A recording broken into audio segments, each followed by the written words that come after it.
It's, and it doesn't have to be. No, Yeah. it's not complicated. No. That's good. Dennis, how is your week going now that we're 2021 already? We are laughing out loud, so it's all is well for this particular moment. This is a little getaway from the reality of I'm now on 5 waiting lists for the vaccine. Nice. And my folks just got their second dose today. And that's great. That's great. Several people I've talked to get sick after their second dose, so we'll have to listen in on that. Yep. But Pa's still hanging in there. Grandma having passed tragically some time ago. He's hanging in there and understands everything that has happened. Oh, yeah. Yeah. Pretty much. He's eating. He's being returned maybe back to more general care because he's strengthening. He's eating more. But, there's when you're 90 plus. And when you're 90 plus and stuff stops working. And lose your spouse. Losing your spouse has got to be horrible, obviously, at any age. But 69 years of marriage. Jesus. He was married. Maybe that's long enough. He was married 5 times as long as he wasn't. Damn. That's a stat right there. I just passed that I've known my wife for longer than I hadn't. Yes. My wife is, bless her heart, is holding up well and caring, and it's difficult because there's no time to grieve particularly. And right. But anyway, there's more I could say about that. But it's interesting. Things are starting to move in the right direction. Well, except for those nasty new strains. Yeah. Coming out of South America, perhaps, and there's one out of Britain. Yeah, one out of Britain for sure. And the thing is how the coronavirus looks with the little red trumpet-like thing sticking out all over it, orange. Right? Who doesn't know that? Who doesn't know that? This one looks like that, except it's got wild blonde hair coming out of every spore. So it's taken on a unique kind of It's sort of like the blonde coronavirus. Right. Not only did he catch it, but they caught him. And now look what's happened. Oh, no. So it's going to be called the new PM strain. Well, that sucks. Remains to be seen. So my kids this week are, because they can't celebrate their annual Carnival celebration, which I often miss because I'm in the States for seeing my pals. But so this year, not only is my trip to the States canceled, but they can't really do their thing where they all dress up and they parade around town. So they're doing this, and great on the organizers and the principal and stuff. They're doing this thing where each day they are invited to do a fun thing. Like one day they came to school in their pajamas. Yeah. And another day they went to school with their clothes inside out. And just all these stupid things that are that aren't that hard to do, but are the seeds of nightmares in the future, where you end up where you find yourself in school in your pajamas and no one else is, or with your clothes inside out or no one else is. It's just these little, it's the stereotypical nightmare scenario. And then there was another day where they had to go with really crazy hair, like spiky hair or wild ponytails and stuff. So that's how they're celebrating this time, to obviously, before we give up all of those shenanigans for Lent to, I don't know. Carnival is a thing that has gone past its origins. Yeah. And there's some of these things, we'll see whether they ever come back the way they were. I've been watching Watch Your Honor, which we'll talk later when I'm more disgusted in my outlook. Right. But I shot in New Orleans, and in very many places I've been, it's at the end of the world. It's a pretty big city, but there's some really iconic places and some places that are exceptional. And for example, the scene where he's making a little blink in his eyes and being all cute with the fucking sister of the fucking kid he murdered. Right. And they're in a cafe that's showing all these, it's shaped like a pie, and they're shooting so you can see the back windows. Not only have I been there many times, I've sat at that particular place and worked for hours, had meetings there. Been in the place for hours. Very so cool. When they shoot it, so I'm thinking about all that, and then I'm thinking about New Orleans and thinking, oh my God, here's the latest news report. The places where I frequented, Frenchman Street and Bourbon Street a little bit, but mostly Frenchman, is that everything closes at 10 o'clock. You can't take your drinks outside anymore. It's so subdued, but they're open, and it's just so different, And of course, the musicians are starving. It's interesting. I didn't hear about that piece of it, but the article wasn't about that. It was about this other thing. But man, things are different. I've seen some fundraisers about support your local musicians, where where the idea is you just give money into this fund, and the musicians have to pass some sort of thing to qualify to funds. But still, it doesn't take much. Yeah. A couple times on watching Your Honor, I paused it when there was a street sign where this street crosses this street, and I went to Google Maps and pulled up Street View to look around in the area. Kind of fun. What's interesting I caught today was that the first scene they showed, I knew where it was, and it was this cafe that's near the museum in the city park where I lived for a while. I transformed a buddy's back door room, which was a bedroom, an extra bedroom, but you could get in it from the back, walk around the house, your own key. And we just blocked off the door to the rest of the house, and I turned it into a one-bedroom all-together deal. Hot top, and plate, and computer, and printer, and bed, and chair, and little refrigerator, and whatever. And so this cafe was there. But then, yes, big, better than a dorm room, but yes, with a deck right out the door, so that was nice. Okay. Anyway, then the next scene was shot as if they just walked out of the cafe. Yeah. And no, and that's not where the cafe is. You just moved to downtown, and and of course, if you knew anything about it, well, as it would be, but it's just another example of, and I don't mind that so much. I mean, for the it happens on all the programs that we watch. Yeah, and that's acceptable stuff to me. But it was interesting to miss those places and not really want to be there right now because I know how terribly disappointing it would be. You want to be there back then or in the future?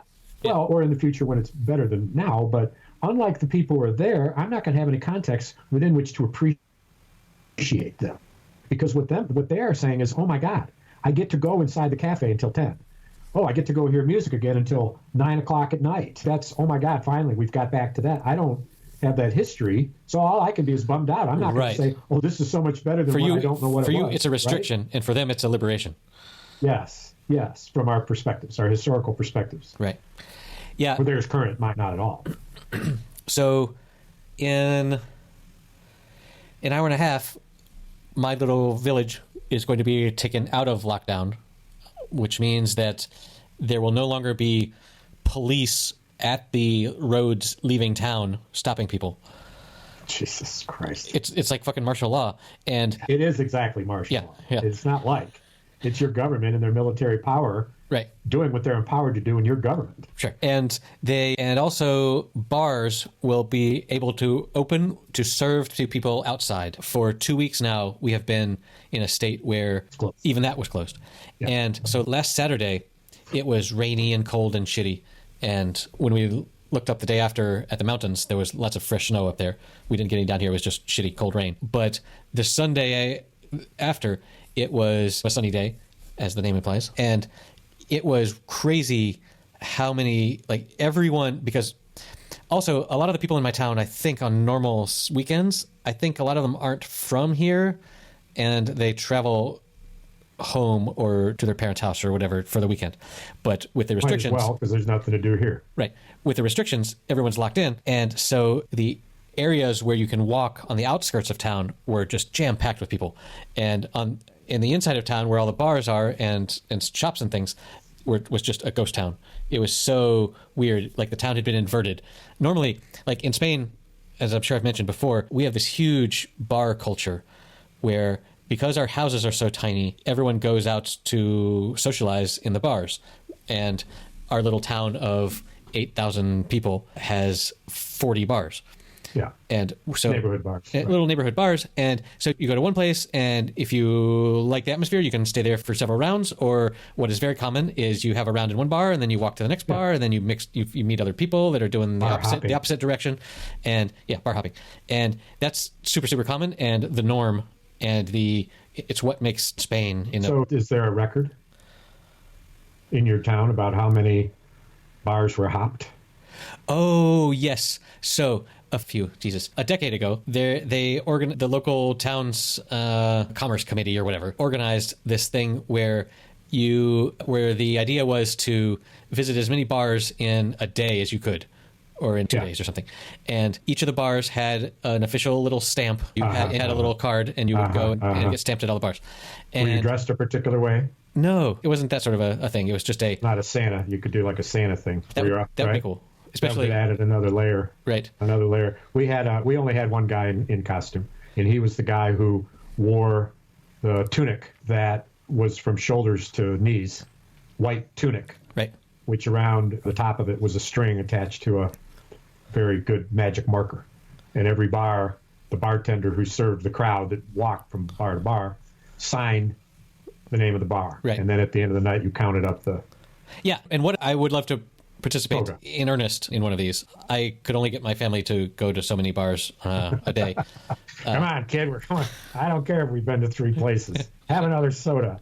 Right. There's so much more to go, son. We have to keep going. In our bars, like your neighborhood bars, ours are both social and political in the sense that people who are running for local office frequent the clubs. We have clubs that are actually associations of ethnic groups, like the Polish Falcons Club is the name of a club in one of our areas. And people who there are all Polish, and they have a membership, and they all join. And on any given, they got a bar, they got a place to cook out. It's a whole building. Some of them have big, extravagant stuff. Is an Italian club, German, there's you name it. Yeah. And as long as you're a club, you can actually not. You can say to people, no, you can't join. Right. So the clubs tend to be monolithic. I was the first non-Italian member of the Italian club, which was what was it called? I remember it. But Hey, anyway, Dennis. Hey! I won the Muda Championship and got into. It didn't turn into a fist fight because if it would have, I would have been annihilated. Because the guy that I beat in the Muda Championship was a huge Italian guy who like wore long leather coats that went below to his ankles. Right. That weigh like 140 pounds. Real slick black hair, about 6'4", fancy washes, cashmere sweaters, and real Italian. And we're playing the Muda Championship, and I'm a fucking German Polak. And I fucking beat him, and he fucking knocked me down. And there was people wouldn't let us get into a fight, but thank God he was so big. But I won. So I was the first non-Italian member, and needless to say, the first non-Italian that won the Muda Championship. And I don't recall what the hell Muda is. That's the premise. You throw out your fingers, and you predict in a shout-out how many fingers total the 2 hands equate to. The other way to go with that is the sum even or odd, where. Yeah, this is the same similar kind of vein, but much different in the fact that it's an Italian, and it's su, do, tre, quattro, cinco, and when you get to 10, it's what is it? What's 10 in Spanish again? Tell me. Diez. Diez de mudo. It's not just. Yeah.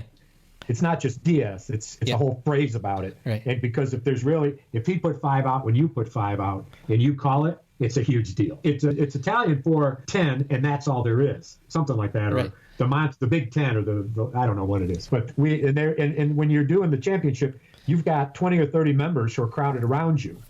So you're in what essentially is a reception-sized room in a club, where the tables and chairs have been all moved away, and right in the center you got 2 guys, 2 at a time. Somebody loses another one. Somebody loses another one. They come from the crowd, but all those guys are around shouting and screaming and fucking betting and drinking and carrying on because there's money going on. And at the end of the day, you're playing a third grader's playground game. Yes, in a very adult way, I must say. Hey, fuck you. Fucking Diaz de Muda. Maybe it's 10 to the death. I don't know. What does it mean? Diaz de Muda. If I got it right. Diaz de Muda. I don't know, man. Muda sounds like mute. In Spain, the children say, I shit on 10. Because I like that. Doesn't translate well into English, but I'll try it when I'm having a discussion about because when someone's making you an offer on something. But it's a let me see if I can say this word right. Bowdlerization.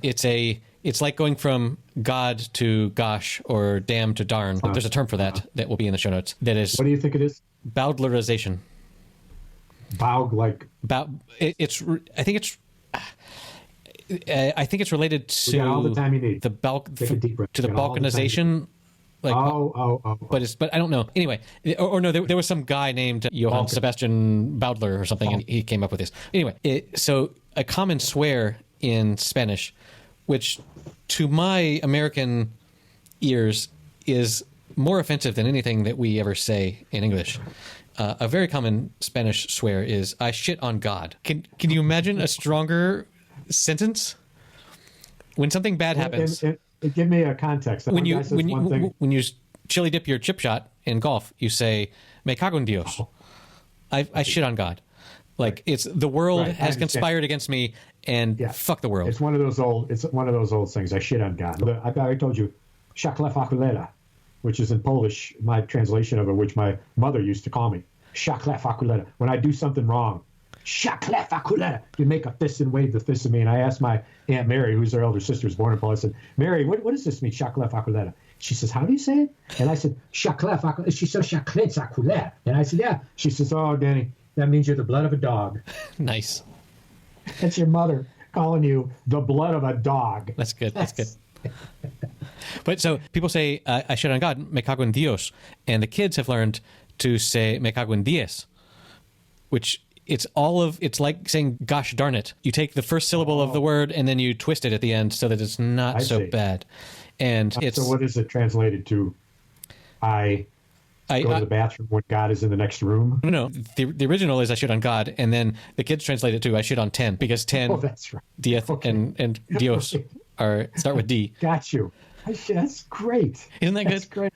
That's amazing. So this started by me and us talking about these bar hops. So yes. The political nature of the club, a social club and a political club, was such that when you went there, whether it's Italian club, the Polish club or whatever, or the firemen's club or the police club or the American Legion or the Foreign Legion, 55 bars in a town of 20-some thousand people.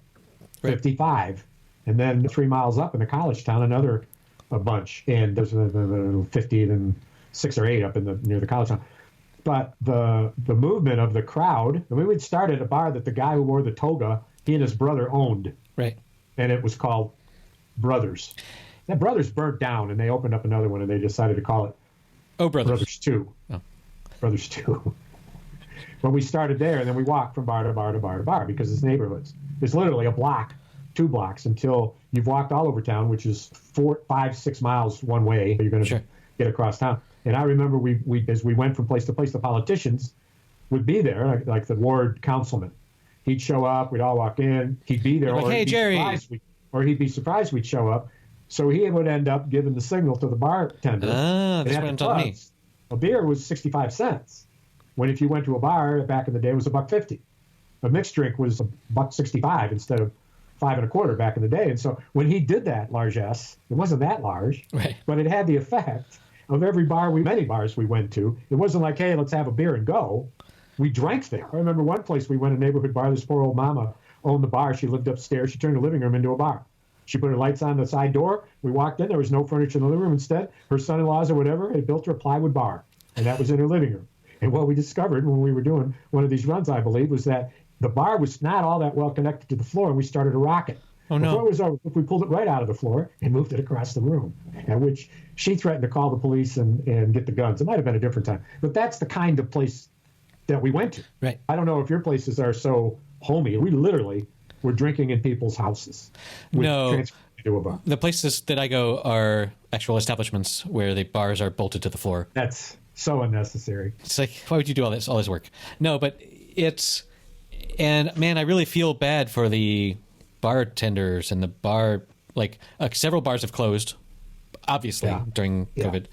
And it's just tough because I've always been curious about the financials behind the bars, the local bars, because I don't know. There are places that do a lot more wine, like low price wine service, and others that do, like in Spain, much of the wines are cheaper than the beer, and for a glass that's not the same size. But what temperature is your beer?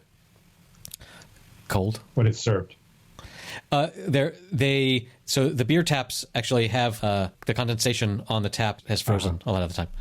So they're cold. It's not like a lot of European countries, correct? England has the fame of the warm ale, and they will tell you, I don't have a lot of experience with that, but they will tell you that ale is not the same as lager. Lager should be cold, but ale is a different thing and can be served more or less at room temperature.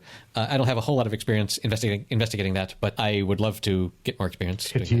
If I sent you a particular shaped hat and a big curvy pipe, would that help you be motivated to begin this investigation? And instead of Maynard, I would. Now that you've shaved, which is rather, took me by surprise again. I forgot what your full face looks like. It's And since then, I've only been shaving the neck. So I have this little fuzz that's going around, and it took my family a week to notice that I was doing anything. But so I've discovered. I only remind you. I see you all the time. I know your face. I've seen your beard. I'm telling you, grow a Fu Manchu wispy mustache that blends into your chin whiskers, which you grow 2 inches long, so it looks like those beard whiskers are an extension of your mustache, which of course it is, but you get the idea. Huh. I saw a dude the other day who he had this really long pointed beard. It was longer than anything I've ever grown. So I grew my beard longest out of a year, and this dude's been like at 5, and his hair was so long that it came down to his ass, but he had put it in what I first thought was a ponytail, because when he turned his head with his big furry bearded face, the ponytail swung and it was down to his ass. And then when he swung back the other way, I saw it was one of two, so it was pigtails. And I thought, man, this is an old hippie. What's up, bro? Yeah, man. So one per cheek. Sitting back there. Whoa. Let's do some early David Bowie, man. That's impressive. That's dedication. Yes. So back to the bar hopping, as you would go from bar to bar to bar, depending on where you ended up, right? There would people buy you beer. So it wasn't like, when we counted up, it wasn't like, oh, and this was what we had the record, which was 55 bars from 2 o'clock in the afternoon to closing time at 2 in the morning.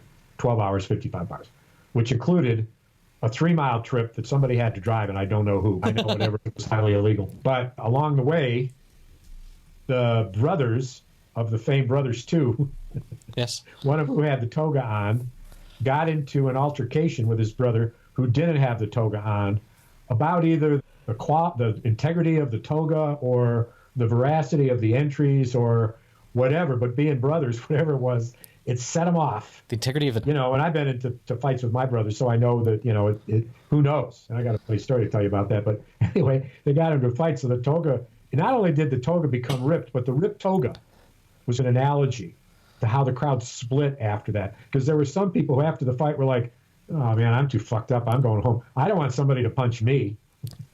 The ripped toga. Wow. Yeah. But by the end of the night, episode titles here. You were at 55 bars. You probably drank over 150 beers. Whoa. And pissed and ate, and drank. There's a lot of pissing going on. So you're saying you had more than one drink at each bar? Yeah, 55 bars on average. Some places we would drink pitcher after pitcher. It wouldn't be 1 or 2 beers. It'd be 5 or 6 beers.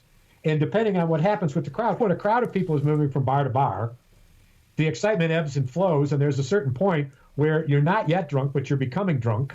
So you're beginning to become frivolous and louder in your actions. And so Who, me? I remember... Of course we become more frivolous. More frivolous. I remember walking from one bar and had... You were averaging a bar every 13 minutes. On average. Average, yes. So I guess there might have been somewhere you had 5 drinks and another where you had 1 or 2.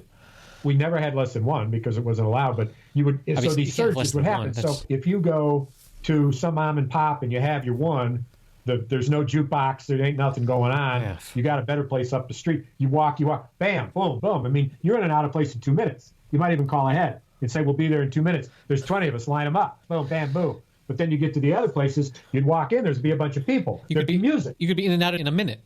Down your pint and see you later. You're talking 20 guys. It's not like 70. It's not 100. It's 20 guys. But anyway, leaving this Polish joint, Gorka's, which was the best Polish restaurant in town, and it had a nice little bar, but a polite crowd. An older Polish couple owned it, and you didn't want to raise a lot of shit in there. It is, by the way, where my wife and I had an interesting rendezvous that you'll never hear about on air. Never on air. But outside of Gorka's, as I walked out, they had these really nice geraniums. They're in these brown pots, and they're about the size of a 10-quart kettle. And I took it. And I acted like it was my hat, being the clown to the group of 20, which was pretty funny. I don't. And so then I saw up the street a police car. So I pulled the plant off my head where I was holding it and hid it behind my back. And when the cop car came up, they couldn't see it. And then the guys milled. We know all the cops. They went to high school with us. Hey, how you doing? What you guys doing? Be careful. Wow, there's a lot of you. No, we're not driving. No, we're not driving to Fredonia. No, we're just going to keep this in Dunkirk. Everybody fucking knew. That was a total fucking lie, including the cops. I think I got a ride by the cops to go from Dunkirk to Fredonia. There you go. I vaguely remember this. It might have been another time.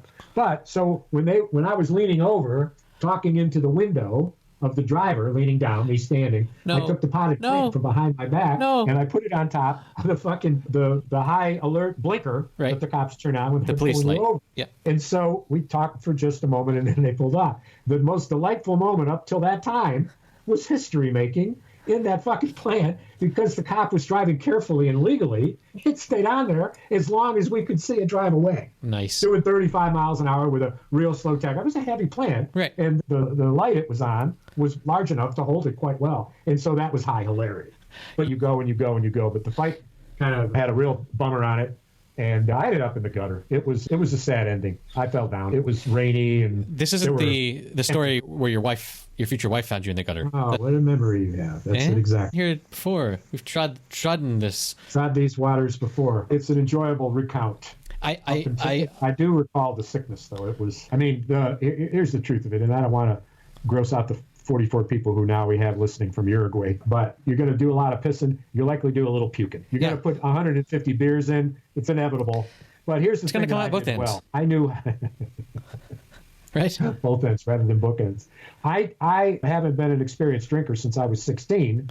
I knew that longevity was going to be reliant on understanding that at certain intervals I needed to eat certain kinds of food, mostly absorbent things like bread and pasta and this and that, without eating so much that it hindered my thirst, but more frequent. And also, too, just the camaraderie of the event and all your best buddies who, mixed crowd, with men, women, of course. Although, do I remember any women? Probably not. No. I think the idea of absorbent foods while you're binging is sort of a myth. Wrong about that. I'm living proof. Hey, I'm living. That's proof. Well, shit. I can't argue with that. Well, shit. Well, shit, Albert. Well, shit. So speaking of shit, let me just mention one thing. Uh-oh. Just one thing. Did you see the courtroom, Your Honor, managing the court? The one I saw it yesterday. Number 8.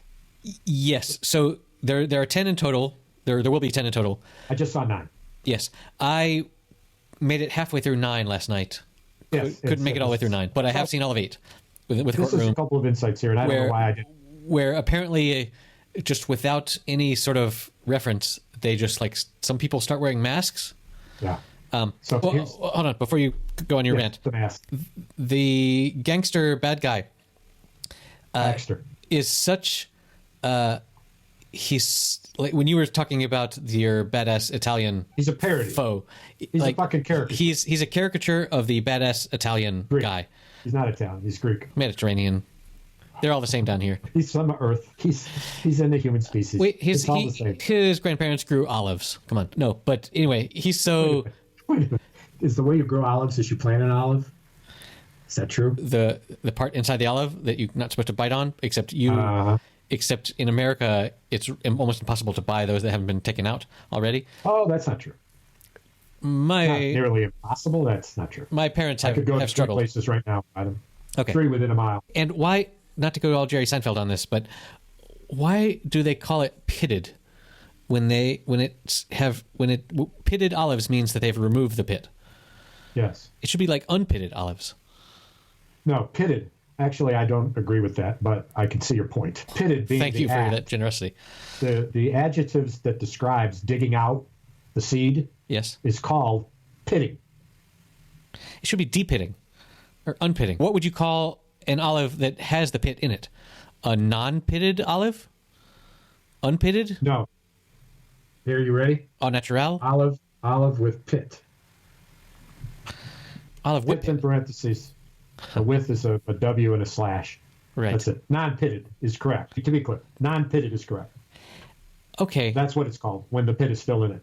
Because the act of pitting is that you're mistaking I think you're conflating the noun and the adjective. Well, conflating as if the rules don't allow for a noun to be one thing and an adjective to describe it in a different way. In fact, I find your premise exclusionary. I think this is bullshit. And rather offensive. I apologize to our Mediterranean listeners, but or maybe from either Italy or Greece. It doesn't really matter. No, they're all the same. Turkey, fuck it. Cyprus. So on your point about the mask. Yes. Remember the scene. This fucking judge, who's more like a Keystone Cop, who's schizophrenic, he conspires to get the witness with the broken leg. He gives him drugs so that instead of being killed by the Greek killer, the crime family, instead he's taken to the hospital. So it's got a motive to it that is life-saving. But before he goes into the room alone with the bandit with the broken leg, who is filthy, sweating, hair drooping with wet, sweaty. He's running away from the cops, rolling off of buildings, breaks his fucking leg. His leg looks fucking broken. It's blue, and he's sitting in a chair. The judge, I'm leading up to the thing of the mask. The judge, during this amazing scene, gets down on his hands and fucking knees in some tribute to the fucking celebration of Christ and the washing of the feet, and takes the motherfucking boot off the dude's unbroken foot, puts his sneakers on the dude and says, oh, wait, I think maybe you're a perfect fit for my sneakers. Takes and puts on this guy, puts his own feet, takes his shoes off his own feet, puts them on the guy. He is like right there with this sweating, filthy dude with the blue broken leg. This is what he says before he goes into his chambers alone with the dude who's the fucking drug addict, fucking criminal. He turns to the two lawyers, the prosecutor and the defender, puts his hand up and says, no, don't come in. We're going to social distance. I do not remember that line. And he walks into the room and all but makes out with the dude, which we found out later, this fucking cuckoo takes his dog tranquilizers, 8 of them, a whole fucking handful of them, puts them in the water and convinces this guy the way not to be nervous on the benches to drink the water. It's so obvious that something's going on with the water. It's just, and Brian, here's the point, and I'm going to stop. This is why I've been perplexed by Cranston. I've been thinking of him as the actor who's starring in it. No, he's an executive producer. This is his show. He's the one who put it together and got the script together, and it's his, and he's directing the last episode. Is he now? Yes. That's news to me. Yeah, this is his show. That's why all the positive press coming from Bryan Cranston. It's not that he's like, doesn't he get it? It's, oh, fuck, it's his. It's, right? Look, some people are better behind the camera, like with your face, and some people are better in front of the camera. And it seems that Brian is better in front of the camera. Well, he didn't direct anything so far, and this executive producer is the money guy. Right. Right. I understand that almost always, almost without fail, if you see a TV show with someone that from their name, they are also the executive producer, because it's Reese Witherspoon or somebody, and you say, oh, I know that person, and then the credits roll, and of course they're the executive producer because they were convinced enough to act in this, and they were convinced enough to put their money into it as well. Yes, that's absolutely true. The other way to put it is that was a condition of them acting in it. I will only act in something that I can executive produce, because I'm not going to have a fucking argument with somebody about this character, nor how I do it. That isn't going to happen. We can have discussions as executive producer. I'm your fucking boss of many bosses. And when you see executive producer written alone, it means one thing. But when you see executive producers and 3 names, you might as well understand the 3 names are assistant executive producers.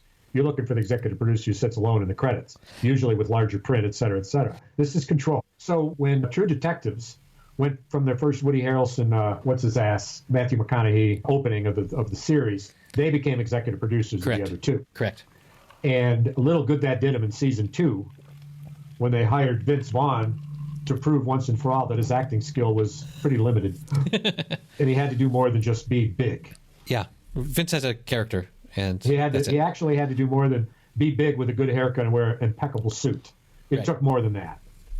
But nonetheless, the 3rd season, I think we talked about this. It was astounding. We've mentioned the 3rd season. Yes, all 3 of those seasons were worth watching. The 1st season, of course, was fucking groundbreaking. Been nothing like that. Except the endings. Yeah, but the rest of it. And 2nd season was like set in... Was that the Irish guy? Vince Vaughn, big gangster. His wife in the series now is in Yellowstone. Plays is it the daughter or the wife of the main character in that? She's a fabulous actress, I think, and not in my memory in a lot of stuff. But you can find her. She's gorgeous. Yes, you're talking about my celebrity crush, Rachel McAdams. No. She's not in Yellowstone. She's amazing. She was in season 2. Yeah, so I told you a movie to watch that I saw with her in it. Did you watch it? You never did. Which one? You never did. You'd remember it immediately. I can't remember it, but you would have if you had seen it.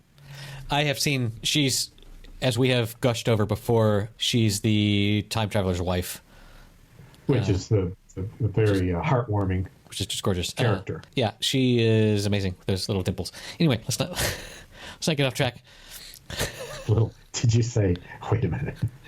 Did you say little dimples? She's got cute little cheek dimples. No. So do you. I wonder if that's why you like them. Because you see in her face your own dimples. We could dig into that a little bit. She's a month and 5 days younger than I am. Perfect. Perfect. I'm just saying. You'd be her superior then in every way. Yeah, especially in acting and executive producing. She is a grown up. You know what I saw the other day that I'm sure you'll appreciate that she was in? Was Philip Seymour Hoffman in Doubt with none other than the amazing Meryl Streep as the head principal nun. And she was the most wonderful little innocent nun that you'd ever seen on screen. Yes. And yes, I distinctly remember that movie. Nervousness at making sure that there was tea poured was quite the scene. That's one of the movies that when I'm journal sapping, yes, that if I see it, I'm going to see wherever they are. And I'll listen to it until I'm bored with it. So, yeah. Yeah, I appreciate that movie. It tackles that weird gray area between what doubt means in Christianity, which is awkward. So excuse me for jumping from that to this, because that's a serious topic. This isn't. But I want you to recall this scene in Your Honor, where for some strange reason, when the old man, what's his name, the crime lord, finds out his daughter Fia, short for Sophia, has a boyfriend named Adam, who is the son of the judge. He realizes the problem that he has, still thinking that the judge is the killer, not knowing the truth of the matter. And by the way, on a side note, I want you to remember the scene when they were on the street corner where his son died. Yep. And he is threatening and talking to the judge in daylight, where there's never anybody on the street corner. It's in the middle of nowhere there, where things have been absolutely disrupted by the floods. Look at Bryan Cranston's face and tell me that you are convinced, as I am, that it was while he was free from COVID, but still fucking had it. He was no longer allergic, but he still had it. When you see his face, his eyes, his demeanor, you're going to say, nice catch, man, because we know he was sick during the film. Yes. Not that this wasn't, the director might have said, you know what, let's go ahead and get a look at that face of yours in one of the most tragic moments where you basically are giving up your life for your son, because you're now learning that's inevitable. But that look of Bryan Cranston and that acting is why I will watch it till its bitter end, because Cranston, the actor, is a lot better than Cranston, the executive producer, Indeed. and Cranston, the reviewer who's reading the script, and Cranston, the guy who was supposed to hire somebody to just gauge whether or not the script added up into anything that could pass for something less than just fantastic fiction. But as an actor, I watch it for that moment. Yes, and we will watch it to the end, and maybe not even talk about the end, because it's going to be so shitty. Here's the scene. For some reason, when Fia comes home, her dad and her mom are sitting there with a priest. And the priest somehow is involved in this family and starts to talk to Fia about whether blah, blah, blah. This is a high school girl. And the priest says, this is what we're going to do. And she says, what we're going to do? We're not going to do nothing. This is none of your fucking business.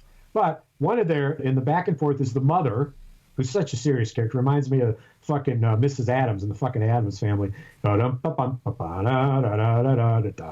So she says, do you love him? And somehow that's misinterpreted by Fia as, do you love God, rather than Adam? Because what Fia says to the priest to her dad is this: you want me to listen to this guy who talks about Abraham and killing his child on the rocks in the mountains, and the only thing that stopped was God. Would you kill me, Dad? If Mom, would you kill me? If God told you to, why should I listen to him? It reminds me, I would like to take that scene and the scene of Adam dancing crazily in the dark room, and that be the entire series. Just that. 3 minutes and it's over. Him dancing crazy, her saying that shit, and let's spare us. We'll take the view. We'll take the scene of Cranston, COVID-19 Cranston, in the corner where he knows that he's giving up his life for his son. That's poignant. But yeah, we're going to social distance. One person in the courtroom with a fucking mask on. What in the fucker? What? I have a quick little mini topic here. You've twice said poignant, and I'm pretty sure the G is not pronounced in that word. Poignant? I think it's poignant. Check it out. Put it in the show notes. If it isn't pronounced with a G, it is now. And I'll put it in Wikipedia, and then it'll be done. But what I love about this is on several levels. I have some podcasts that I listen to where some of the hosts have taken on mispronunciations from their young children and continue to say that. Rather than say potatoes, they say ponatos. And rather than say Potatoes. Rather than say basket, they say bastic. And so there's this running gag of a bastic of ponatos. And there's another one where they say, rather than interrogate, they say interrogate. Because one time, one of the podcasters said it wrong, and everyone else just picked up on that. So I like the idea of poignant of being one of our things. Being one of those. We'll have to spread it around. If it catches on in Spain, the other thing that this brings to mind is there are many, like, people that are avid readers for sure have words that they have read, but they have never heard spoken.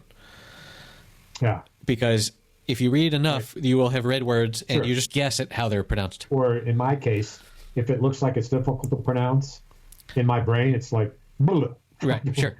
I just, it ain't worth it. But you know? but my favorite one of these is a pretty famous radio producer that has recently retired. And his word that was always like this is that he thought that the word misled was pronounced misled. And for the longest time, he read this, reading many books, and he thought, misled. It's, oh man, he told me it was one way, but I was misled. Like muzzled. Or yeah, but it's just so beautiful. And anyway, that's the thing that I want to put out there, that I think it's beautiful. One of the words that I mispronounced for some time was chasm, and I mispronounced it chasm. Right. And I was with some women who I work with, and they were in D.C., and they were what I would call high-minded. And they were professional businesswomen from D.C., educated in, name colleges and whatnot. Right. And I remember talking to them as a lowly bachelor's of science, where these are PhDs, and to become a school teacher, a grade school teacher, but nonetheless had decades of learned experience working in the system as what we call a practitioner, right, as opposed to an academic. And they were more on the academic side. But the mispronunciation of the word chasm, when the woman I was talking to referred to what I had just said, she turned to me and she said, because I had said blah, blah, blah, blah, blah, and I think there's just a real chasm between what the research says and what we should do, because there's a real world life to this. Right. There's unions, there's wages, there's training, there's leadership, there's all these issues. So there's this big divide. And so when she was saying something in response to that, she turned to me and she said, she was talking to the other women, trying to summarize and make her point, and she floated her hand toward me and said, or as Dennis would say, the chasm. And she said it in such a way that I interrupted her. And I said, wait a minute. I said, am I mispronouncing that? Because it seemed to me to be a deriding comment. And of course, it was. I was. Right. And I don't know what her response was to that. But probably simply yes. But then she mispronounced it as if that would somehow, or as Dennis would say, the chasm. And that was 30 years ago. It didn't mean anything to me then. Doesn't mean anything to me now. She needs to go back to Stuhl. Yes. Stuhl. No, it's like how the British say schedule. Schedule. Schedule. Let me say, you want to see me a week from Friday? Let me see, check the schedule. Let's see that. It's that. I've got to see my mom. Well, that should be to move on. After that, cup of tea, spot and then move on for the day. Yeah, I can make it. It's for its own schedule. Its own calendar. I have to take my kids to shul, and then we can be on the schedule. Shul. I got five kids. I put them all in shul. And now the shul wants to send them back to me. Oh, no. So, do you have any remarks about the sporting event that occurred last weekend? I do have some brief remarks. Because I want to let you voice your opinion about the Super Bowl. And I'm sorry, but I got to turn it into a rant. And the rant That's is my this. favorite, yes. And I've got to tell you, there's a pre-rant. The pre-rant is watching a college basketball game yesterday where instead of talking about the game, they were talking about God knows what. So bad that I put it on mute so I could pay attention to the game. They were so fucking distracted. But I hate people talking about sports. Let's go to the Super Bowl. Yeah, right. Continue. There's a fucking game going on. Hey, there was a steal. Did you see it? He just scored a 3. You fuckwad. Pay attention. Nonetheless, that's the pre-rant. More recent. So it's not really pre, it's post. But it's a prequel to this rant. Bring it. Where they've got these two, Tony Romo, who I love, probably the best color factual analyst on television today. Knows every play. He was quarterback for years and years. He's marvelous. Excited as giddy as a schoolgirl. to watch this. Giddy. So he's jumping up and down on the balls of his feet in the beginning opening of it. He's so excited about these two quarterbacks and the Tom Brady and a new generation. The storied history. Yeah. This is what they're fucking Kansas City's every does. Gets fucking creamed. Never scored a touchdown. He's pressed 26 out of 29 times. The fucking line is fucking broken down. It's a bunch of shit. It's one of the worst Super Bowls we've seen. The announcers, they decide to not only, as they should, talk a lot about other things because the game was boring as shit, because Kansas City couldn't and didn't and could, and Brady did and did and did. But now they got this moment where Tom Brady, who's mic'd up, he is yelling to the coach, no, play it, play, because the coach is calling a timeout and Brady wants to spike it. And what he's yelling is, we find out later, keep playing. He's yelling through his mic to his coaches. But as it turns out, they went out. The time's been called. The ref has called time. During that entire minute, whatever, these two fucking guys never fucking shut up. Here it was this moment Sounds like a where podcast. Tom Brady, the captain of his destiny, was yelling at his coach in subtext, what the fuck are you doing? We're going to score. Spike it, run it, score it. And they talked right over the top of it. The other one, and there were three, the other one was when the end of the game and Brady, mic'd up with Mahomes, went to see each other and they had an exchange. And the exchange was unknown to us because fucking Tony Romo was describing to us what he probably was saying, which was go get him, kid. And it's Tony, shut the fuck up about what you think they're talking about and let's hear what they're fucking talking about. Do you think your job is to never shut the fuck up? Just a few random thoughts. Yeah, you are clearly pretty ambivalent about the whole scenario. It didn't matter to me. I was barely paying attention. Yeah. And I love Tony Romo. I do. But and Nance is no different. He's been around forever. You'd think he would know better. There's a moment. And I didn't want Tom Brady to win. You think I want to see a motherfucker with 7 fucking rings on, dressed like a fucking army captain, a fucking captain of a ship? You want to see a picture of him? Look at the fucking coat that he wore to this formal ball with his fucking necklace guru shit going on, a diamond, and on his lapel were these squigglies that if they'd been on his shoulders as epaulets, they would have signified him as fucking admiral of a fucking ship. And he's got on 7 fucking rings. No, he's got on 6. No, I don't want to have on 7th one. I never liked them beat Buffalo, which they did all the time. I was a Bills fan. There was a whole bunch of stuff on Twitter where people were saying, there were some people that were saying, Tom Brady might be the best athlete of all time. And then a whole bunch of responses. I only saw the responses because I only follow the smart people. And people were coming back with, you know that Wayne Gretzky had more assists than anyone has ever had goals. Yeah. Or do you know that it's ridiculous. Or do you know that Serena Williams held all the Grand Slam titles twice, 10 years apart? Right. And she's the only one doing, it's not a team sport. She was the only one touching the ball. And the idea that some quarterback who plays half of the game or whatever. And you want to call him the GOAT QB, go ahead. It's hard to argue. But you better be reading a story about Peyton Manning before you get too crazy. What the fuck he had to endure because of his fucking broken neck, for fucking Christ's sake. Tom Brady is an enigma in the fact that he's a 44-year-old fitness nut who's every day of his life, 365 days a year, is a regimen of healthy eating, healthy thinking, healthy sleeping, diet, working out, and control. There's a reason that he's worth $200 million. He fucking works at it. That doesn't mean you got to fucking like him.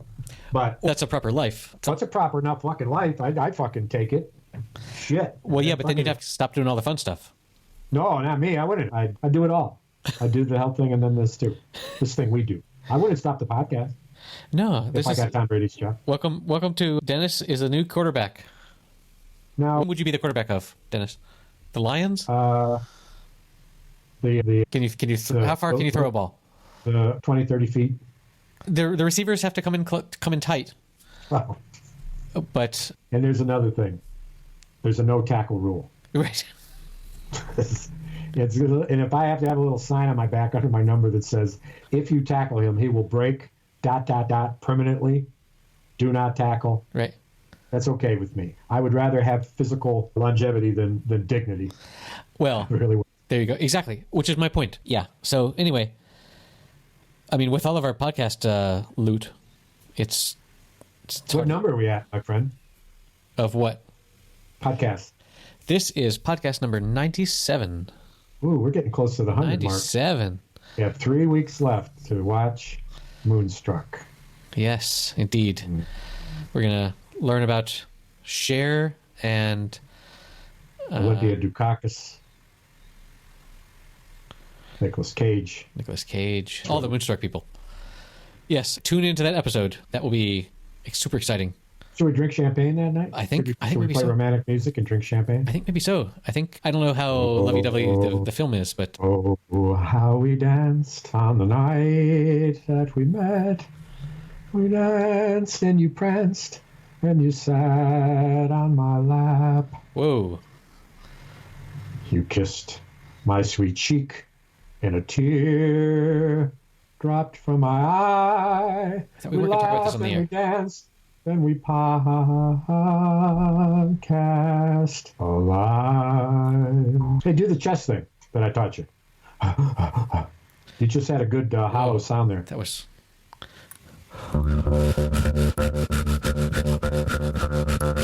Now, don't breathe through your mouth hardly at all, and after you hit it, let your chest do the work. Try it again. Do it again. I hit it. And you hit it. My chest does the work, but there's no breathing. Well, there's a certain technique. I don't know. This is getting very sexy. I can't wait for you to hear what that sounds like when you go to edit this. No. Because it's just a little more than annoying. But we'll see. Well, my friend, it's always great to connect with you. Next time we talk, Your Honor will be... Oh. You're honored. And, of course, it's not getting a second season. Oh, I wonder why. I wonder if any... I sent you 3 reviews. You did. Very negative reviews. Did you scan them? I read every word, and I was like, Dennis wrote this. So leave us with this. Tell me about the cartoon you sent me, which will be in the show notes. The Too Late to Nab 'Em. Yes. So this was a New Yorker cartoon where it's 2 cops standing outside of the White House and... of a bank. And it's clearly there's this guy that's walking out of a bank with bags full of cash, and the guy looks pretty similar to a particularly impeached individual. And the cops say, "Oh, he's not robbing the bank anymore. Too late to nab him." And that's the spirit of it. That's the spirit of it. I think they just say, "Too late to nab him." Is the shoot? He says. Shoot. I guess it's too late to nab him. He's already left the bank. Okay, there you go. So, and the best of it is that it's so casual where he says, "Oh shoot," everybody knows it. But I got to say, your recollection of this is that somehow the bandit looked like Trump. I don't think he did at all. Oh yes, he did. Are you fabricating it? Yes, he did. He did. Put it on the chat box. Let me look at it. Can you do that quick? Is it there? There's something in the chat box. What is it? That's probably me saying. Oh, it's you. 6 minutes left. You're letting your nails dry. Yes, I have to show up fabulous for this. It says... There it is. Yes, so the guy says, "Shoot, I guess it's too late to nab him." I know. What's it look like? What's he look like is the question, not what did he say. He looks like Trump. Skinny Trump? Yeah. I mean, he's a skinny bandit. But look at the hair. Oh, I lost it. Here it is. There's some Trumpy. Oh, okay. I have to agree with you. Okay. I missed that altogether. Good for you. Thank you. It's nice to get some praise once in a while here. Good for you. Just once. In a while. Maybe another while will pass, and then I'll get another praise. But yes, it's too late to nab him. Can't possibly convict someone after they've done the crime. So I've been in a situation here that is interesting, in that in the afternoons for the past 2 days, I've cared for our soon-to-be 4-month-old granddaughter. And that happens to be time to put her to sleep and her nap time. And so I've been able to put the television on mute and watch and read the entire proceedings from the impeachment hearings. And it has been... That would put any child to sleep. Yeah, that child was asleep. And I slept a bit too. I dozed off once. But the impeccable presentation by the Democrats and the great level of the broadcasting and the techniques of it are so impressive. Huh. And the dudes who were like trying to defend the president, They talked for the first 10 minutes, and you would have thought that they were working for the fucking Democrats. It was unbelievable. It was unbelievable. Because their argument was so bad. It was so terrible. And he's talking about replacing him. He was furious. And it's like, what the fuck would you expect? What would you expect from these fucking guys? It's unconstitutional. No, not true. Here's the record. It's literally papers, there. Historical references when it's happened. This fucking defense team quotes a constitutional lawyer, and they want to portend that what he's saying is that, no, you can't impeach somebody who's not a president anymore. And they were so fucked up. He wrote a tweet yesterday to the world that said, you don't need to misquote me. That's not what I said. Misrepresentation doesn't help you. There are both sides to this, and your interpretation of what I said is wrong. This came out, and the Democrats showed it just before the guy got up. He never was able to argue that it wasn't constitutional, and he said something like, I rest my case as much as I presented a case at all. And the Republicans said so. The senators interviewed who voted against it, who had voted on the question of, is it constitutional? They voted, no, we can't do this guy. They nonetheless said, wow, those guys were fucking terrible. It was so convincing what the other side said, but no, I'm still going to vote. No, I'm staying with the party, so to speak. Yeah. Fuck, cowardice. Well, even the dude from Montana, the rancher who I like so much, he voted no. Republican. Well, I'm not a cat. That is one of the strangest things I have seen forever. It's so good. So Eric sends me this clip from a courtroom proceeding of a virtual Zoom courtroom, which are all over the countries, all over the world now in the pandemic, where there's obviously a parole officer or a court official and a judge who's sitting there in one of the boxes. It's a three-person images on the screen. Zoom. And he's sitting there not paying attention, old gray hair, looks like a judge kind of guy, reading something, not paying attention. And he doesn't quite notice that the court staff is talking not to a criminal whose voice you hear, but in a lawyer. Fact, no, it's not a lawyer. It's the criminal. No, the cat was a lawyer. A lawyer rather than the accused? Yeah, no, he's the lawyer. And he's willing to go through, like, at one point he says, I'm willing to just keep going with this. I can do my job as a cat. Well, we didn't say to folks that he had software on that made his voice and mouth movements come from a cat. No, yeah. And it was an app that he had somehow fucked up. Zoom has a feature now where you can do stupid shit. Like that. And it's just a thing that you can turn on that I guess is like fun for when you're hanging out with your friends because you can't actually be near them with COVID. But he had this, it's called a filter. Like they've been doing this with Snapchat and stuff for many years. But you can, but the best part is that it uses eye tracking and like visual tracking of your head and stuff. So whenever he nods, the cat nods. And whenever he's like, oh, my settings are turned wrong, and he cuts his eyes to one side to look at his settings, the cat cuts his eyes to one side to look at his settings. Anyway, and his mouth moves. His mouth moves with his voice. Yes, but this is every adult that has done a Zoom meeting totally feels for this guy who wants to be professional. He's a fucking lawyer. He wants to do his lawyering, and he wants to get on with whatever proceedings are about to happen. But his computer, like he accidentally clicked a thing on his computer, and now he looks like a cat. And it's just the funniest thing ever. And his line is a quick thing where the staff is saying, well, you seem to be using a filter, so there should be an arrow in the lower bottom of your screen. And the lawyer says, I'm afraid that I've tried, I don't know. I would just as soon go on. Right. And the court staff. Let's just continue. And he says, I would just assume go on because I am in fact, but I'm not a cat. Yeah, that's so good. The fact that he has to state that. No, I'm really here. I'm not really a cat. And at that point, the judge looks up from whatever he's reading and smiles a little bit, obviously looking toward the court staff to think, oh, here's another fucking nut job. Let's go to the next case. They're doing 40, 50 of these in a day. And that's why it's such a quick clip. Well, I think they probably said after that, no, we can't interview here when you're the head of a cat. It's too much to expect. Listen, bro, I got to go, man. Meow, man. This has been fabulous. The highlight of my week. Really is. I will see you next week, my friend. All right, number 98. Shit, already? 98 Dead Men. 98 Dead Men. Yeah, I you know. did the last one. Stones out. Yeah. Well, 98 Dead. 98 Dead Men. 98 Living Men. Dead Men. 98 Dead Men. Okay, that's it for episode number 97. You can find the show notes with that cartoon in it at happyhour.fm/097. You can help support us at patreon.com/happyhour. We would love for you to buy us around. And we would just like you guys to have a great February, Just be cool. We'll see you next week.